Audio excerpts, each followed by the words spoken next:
All right, so let's learn more about our speaker. Stephen Bear is a co-founder of the Game Agency. For 15 years, Stephen has been creating award-winning games to educate and activate audiences for new employee onboarding, sales and product training, leadership development, safety, security, compliance, systems and processes, customer service, and many other topics. He's recently become a member of the eLearning Brothers team. And without further ado, I'll turn the time over to you, Stephen Bear. Well, thanks for inviting me to participate. Super excited. And, once again, excited to be doing this as a new member of the ELB team. Today is a really exciting topic. Before we get into the topic, just a little bit more about me. I am a product of the 70s, and so is the video game industry. And we'll kind of go through the history of that. But, as I went into my career, I first started off doing some other stuff, and I made my way over to Atari as the director of marketing there, and spent a few years there. And about 15 years ago, started the game agency, and I run all creative here, including creative for the Training Arcade. We're actually not going to talk too much about the Training Arcade or the mechanics behind it, but a lot of the philosophy and a lot of the science that we will be talking about today plays a big role in the product that we have, and always happy to talk about that on the side. So what will we be talking about today? The first thing is I want to talk about the evolution of the video game industry. And I think that will help, really get everyone's head around games and why they're important, where they come from, and where they're going.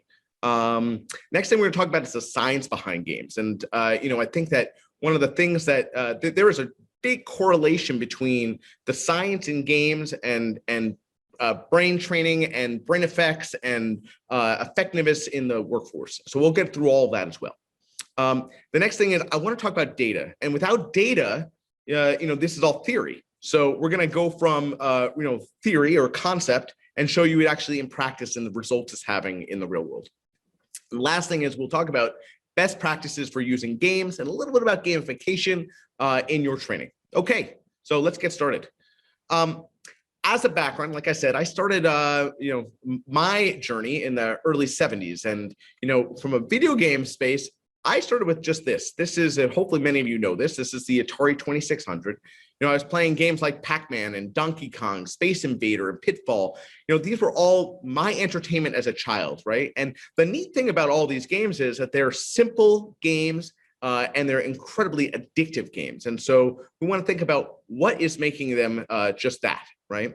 But I didn't just play games for entertainment purposes. I played games for educational purposes as well, right? So here's my Apple IIe, and I played, games like Oregon Trail or Where in the World is Carmen Sandiego, and I was doing that through my school, right? And I was, this was a time when I don't think that as a parent I would say this today, but this was a time when kids, parents, teachers, they all loved video games for the same reason, because they were immersive experiences, they were educational experiences, and they really helped people grow in many ways.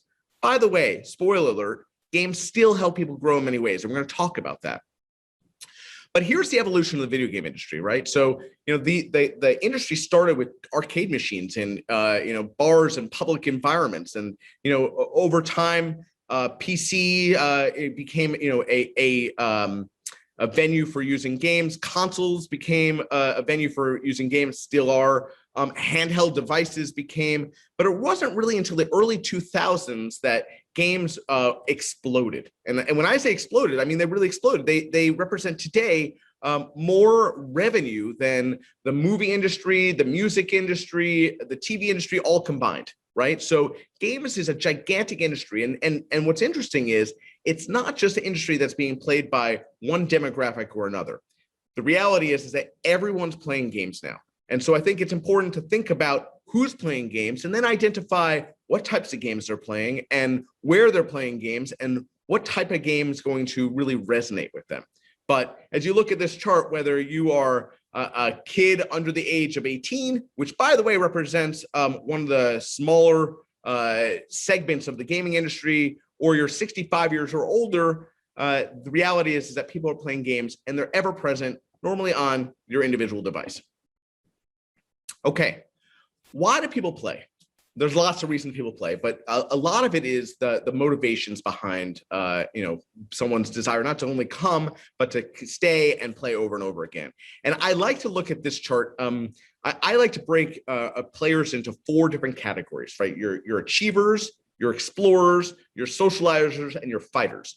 And let's start with those, right? So your achievers really are there for a few reasons, right? They want to become better at what they're doing. And they ultimately, some of them really want to master that skill. And that's, by the way, my favorite type of gamer, right? But your explorer is about solving types of problems or discovering new horizons. Your socializer is about feeling useful, again, with others, right? And being loved or recognized by others. So there's your leaderboard or your multiplayer experience. Your fighters, my least favorite type of gamer, is the person who has to win, maybe fairly or maybe no matter what, right? But the reality is normally people fall into 1 or 2 of these categories, and you need to think about these motivations when you're building a game, because ultimately you're going to appeal to different gamers for different reasons, and your game design needs to account for that. So games do a lot more than just motivate, though.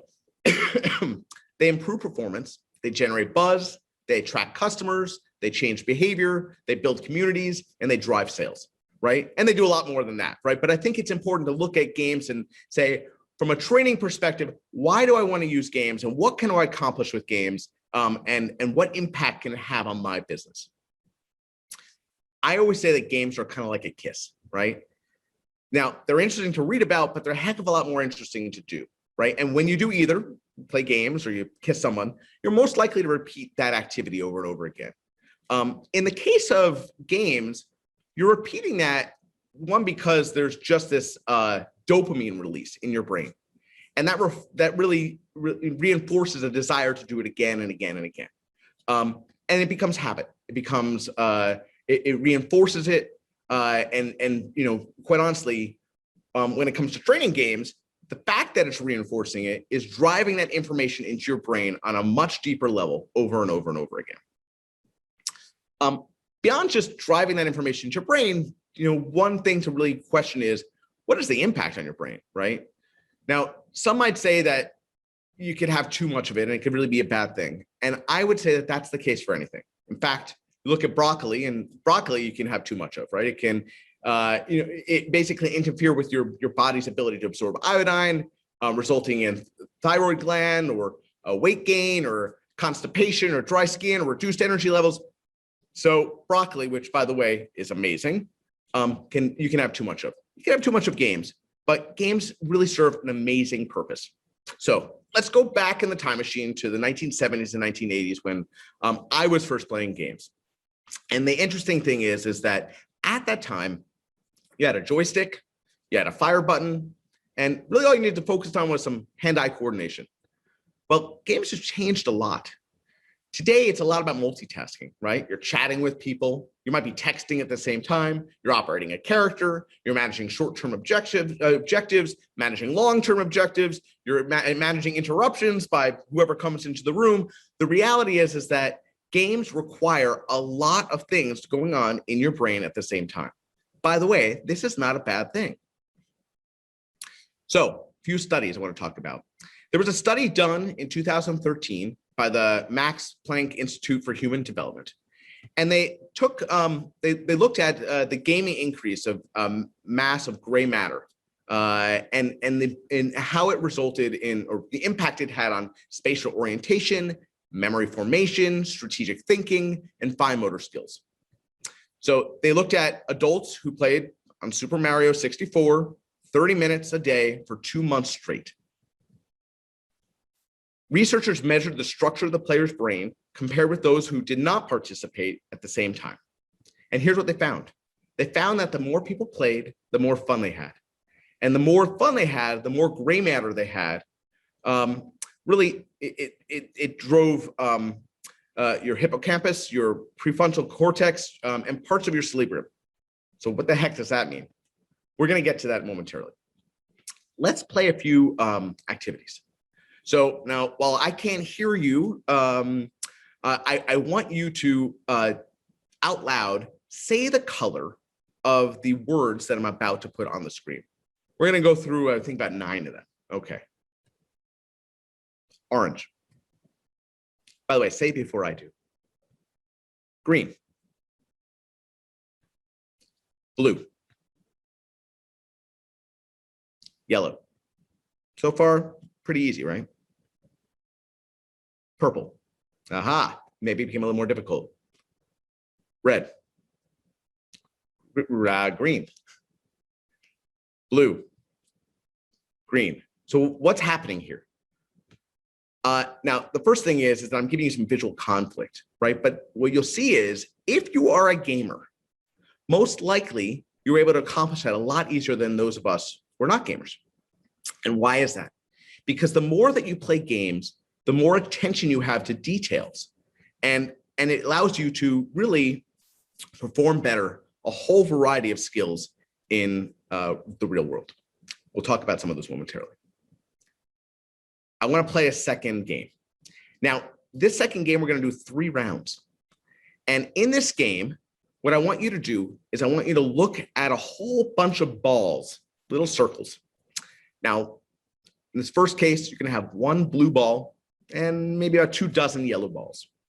And I want you to track that blue ball. At some point, it's going to change colors. Keep tracking it. At the very end, you're going to see an arrow. And I want you to look at that arrow and I want you to say quickly, because it will give away the answer. I want you to say quickly, was the ball that arrow is pointing to, was it blue or was it yellow when it started?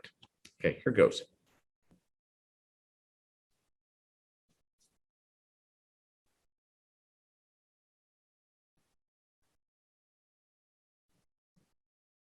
Was that blue or yellow? Yellow. My guess is probably 100% of you guys got that right. Let's do a little bit harder one. Now we're going to look at 3 objects at once.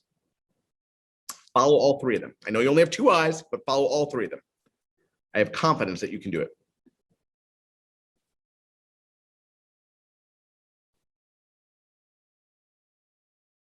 Was that blue or yellow? Yellow.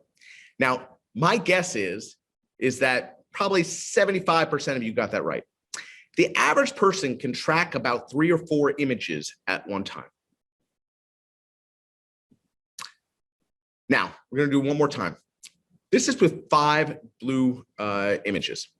When you try to track all of them, you got to focus, focus, focus. What we'll find here is that those who play games and play in particular action games are more likely to be able to do this successfully. In fact, those who play action games have in lab studies shown that they can track up to about 6 or 7 objects simultaneously. Focus. Blue or yellow? Blue. Hopefully you got it right. But most likely you didn't if you're not an action gamer player. Okay, so what do we know about games? We know that they improve our eyesight. And I know that seems like a silly little thing, but this is your average healthy vision.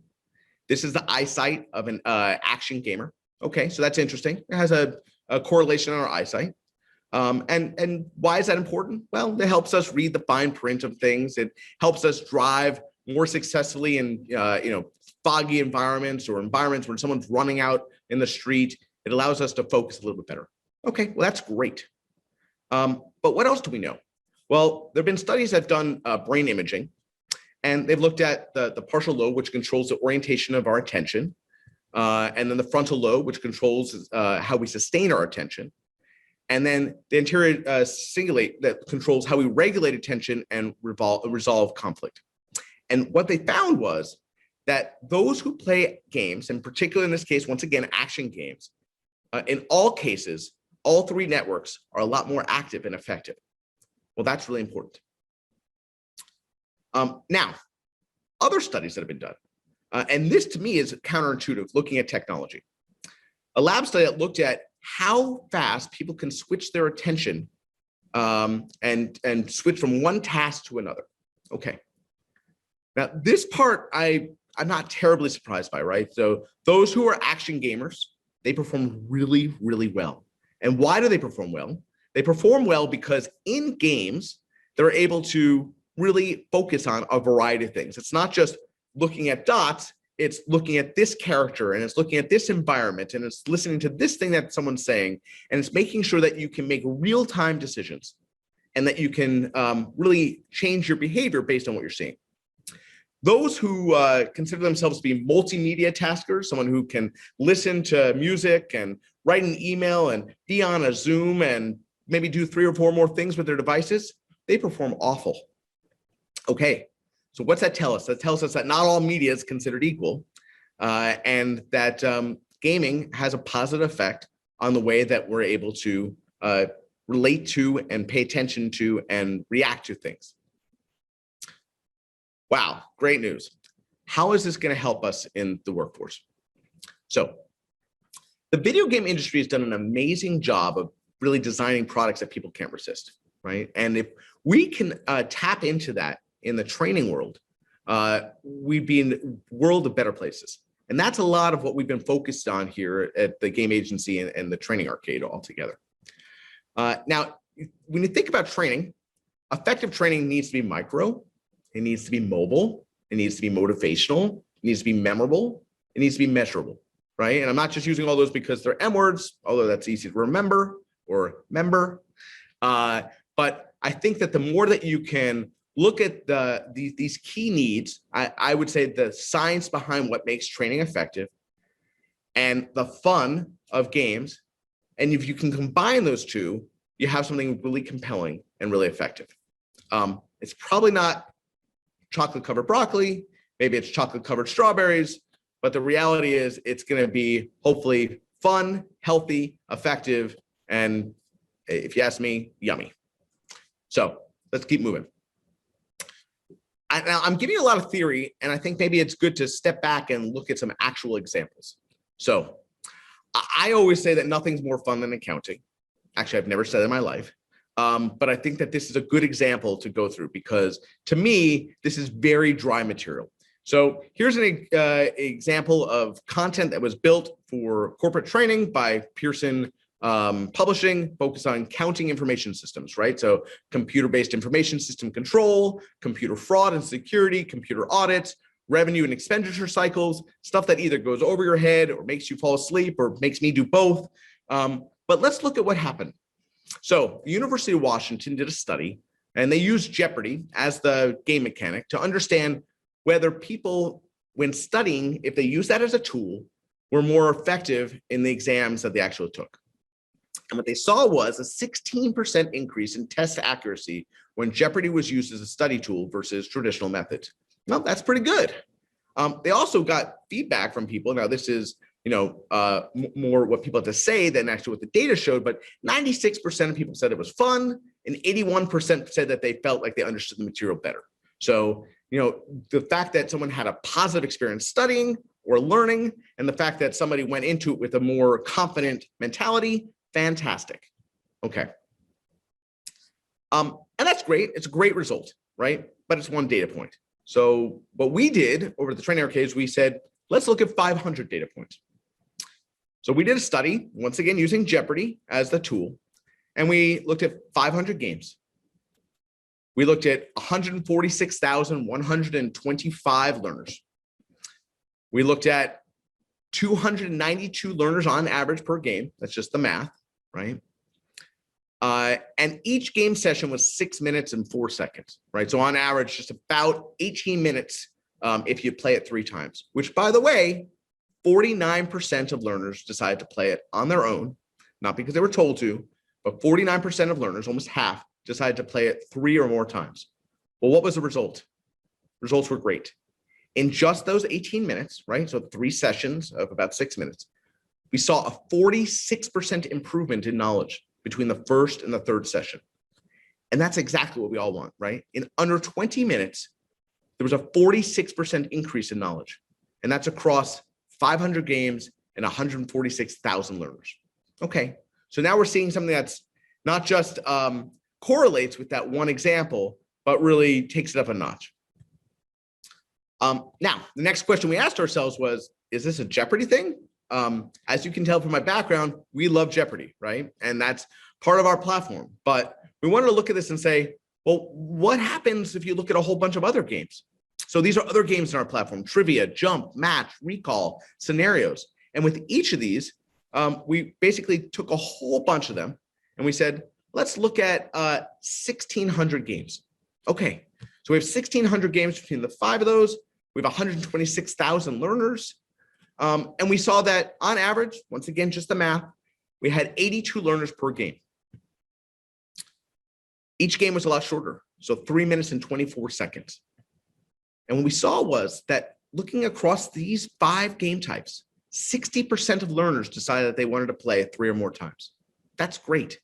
How often is it that someone comes back to your training and says, I loved it so much, I want to take it 3 times? It doesn't happen very often. That's just a reality.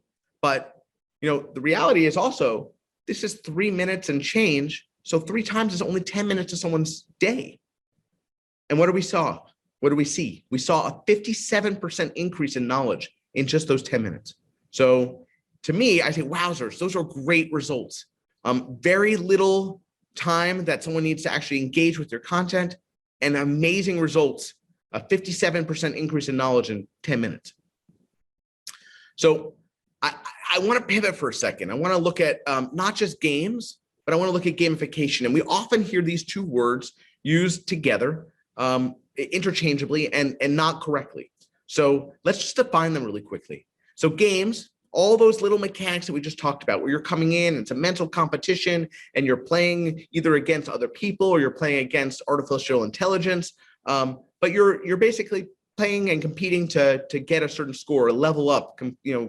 Gamification is taking some of the same concepts and applying them to the real world, right? So how do you take points and competitions and rewards and prizes and apply them to everyday activities?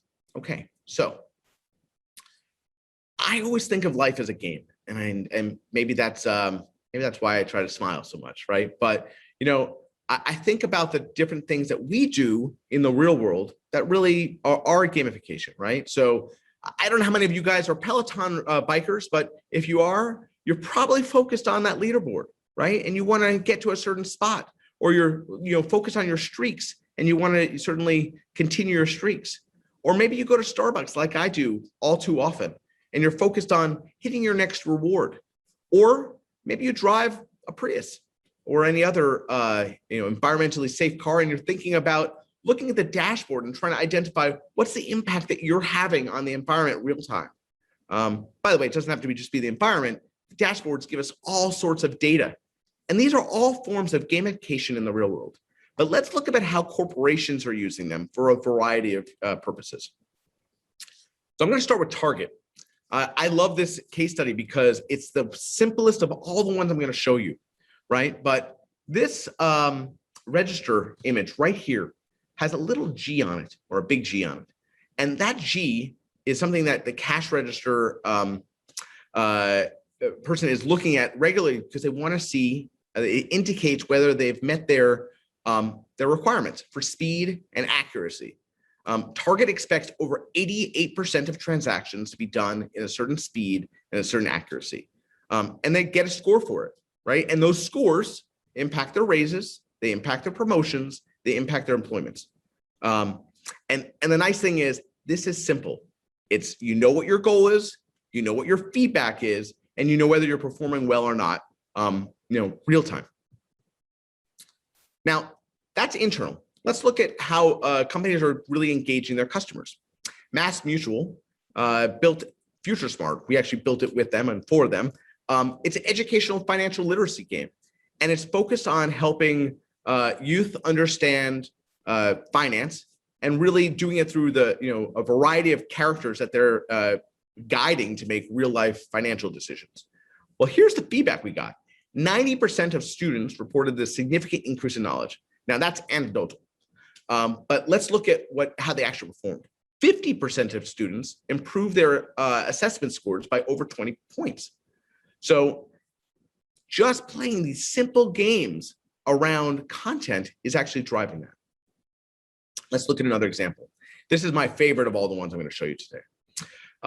Years ago, Volkswagen ran a program called the Fun Theory. And the whole purpose was, from a marketing standpoint, they wanted to show people how they're reducing environmental impact.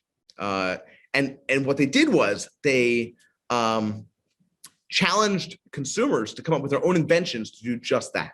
They got over 1,000 submissions from 35 countries. I'm going to walk you through 3 of them.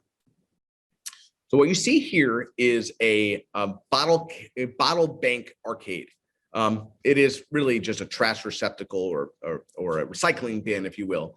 But it gave you feedback. Every time you pop a bottle into that thing, you see right here, you'd have a dashboard and you get points and you'd hear boop, boop, boop, boop, boop, boop, boop, boop. It was just fun, right? And what they saw was they saw a 74% increase in recycling in that one area of town over all the other traditional forms of recycling. So great, power to you.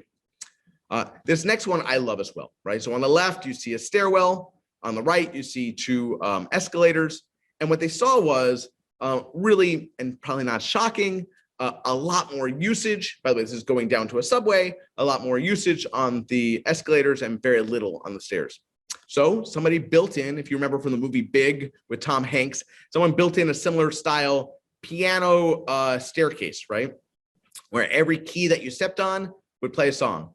Well, the results, 66% increase in stair use. Okay, that's pretty awesome. This is the one that actually won the challenge. This was what they called a speeding lotto program. And as you went through that traffic light, it would take a picture of your license plate. And if you were speeding, you'd get a summons, and that money would go towards those who were not speeding. Anyone who was not speeding would be eligible for the lottery, and they would potentially make some winnings. They saw in that time frame a 22% decrease in speeding. So what you're seeing here is the way our minds are thinking. We're looking at all these things. We're either being motivated by fun or fun here or incentives here. But the reality is that games and gamification are playing into the way that we're thinking about approaching anything that is in our environment. The last example I want to give is Monopoly and McDonald's. I think probably everyone here is familiar with this program. It's been running for 20 plus years. They do it every year. And basically they take little pieces of paper, they put them on food or drinks, and you want to collect as many as you can for the board, and you could win $1 million. But what they see is a 6% spike in their traffic and their sales every time that they do this. It is fun. It's predictable, and it really drives a lot more engagement by consumers. So whether you're doing something like that, that's really custom, or you're taking games, this is our product, the Training Arcade, which has a variety of games, or arcades, which is in a gamified environment to play. The reality is that there is a level of fun, there's a level of engagement, there's a level of motivation, there's a level of feedback in all these solutions to really drive human behavior.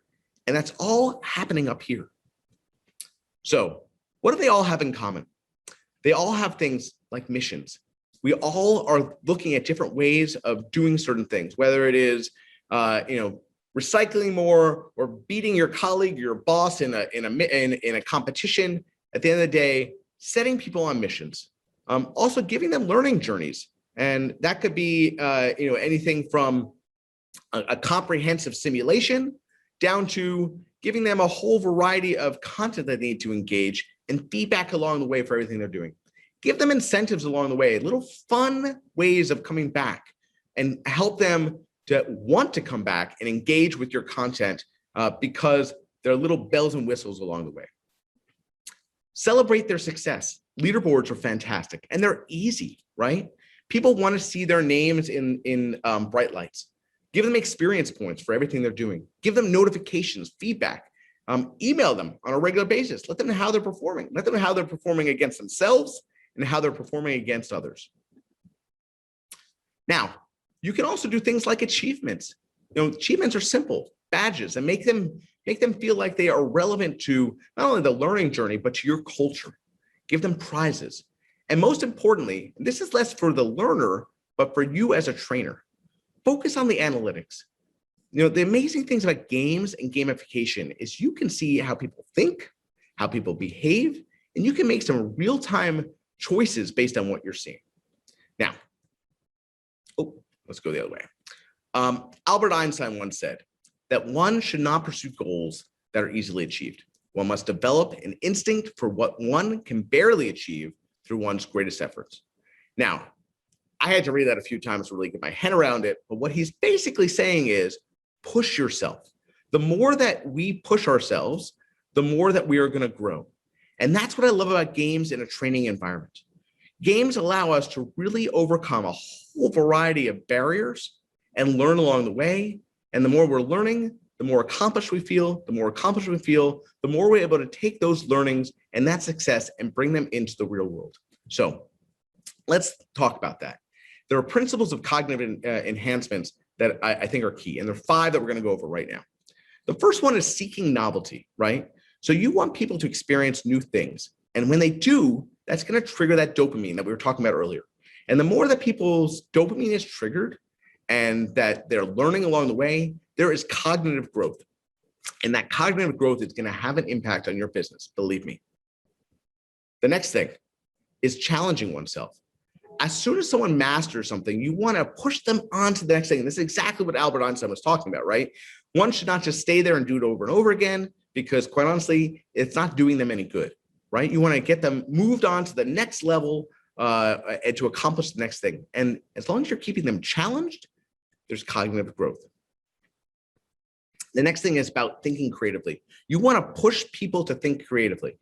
You want them to think conventionally and unconventionally. You want them to engage their entire brain. And if they're doing so, there's cognitive growth. See a theme here, right? Okay, the next thing is about doing things the hard way. And I have an icon of a map here because, we all, I imagine, are GPS users, right? We're all autocorrect users. If we just ditch those things, if you pulled out a map occasionally and you started to use that part of your brain, well, there'd be cognitive growth. If you turned off your autocorrect and you focused on your spelling, there'd be cognitive growth. So the less we rely on technology and other people to do thinking for us, and the more that we really struggle through those challenges, the reality is there's going to be cognitive growth. By the way, this is not just about cognitive growth. This all comes back to games, I promise you. The last thing is about collaboration. And I think collaboration is critical. And the wonderful thing about games is that they really allow you not just to play in a single player environment, but to work with others, right? Listen to what other people have to say. That should open your mind. It should encourage you, hopefully, to be thinking in new ways. And the more that you can be thinking in new ways, there's going to be cognitive growth. So, principles of cognitive enhancements. All these things, all these behaviors occur in video games. And when they're combined, they really are well connected to continuous learning. I encourage you to use games because games and gamification and game theory all really drive cognitive growth.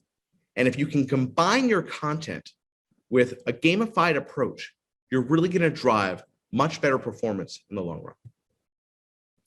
Now, I don't happen to be a big Kanye West fan, but I think he said it perfectly. And now, granted, he wasn't talking about video games here, but the reality is that video games help us work harder and better and faster and stronger. And I think that the more that you can deploy games in your training, the more you're going to see real growth in brain activity and performance in the real world. So, who's ready to play?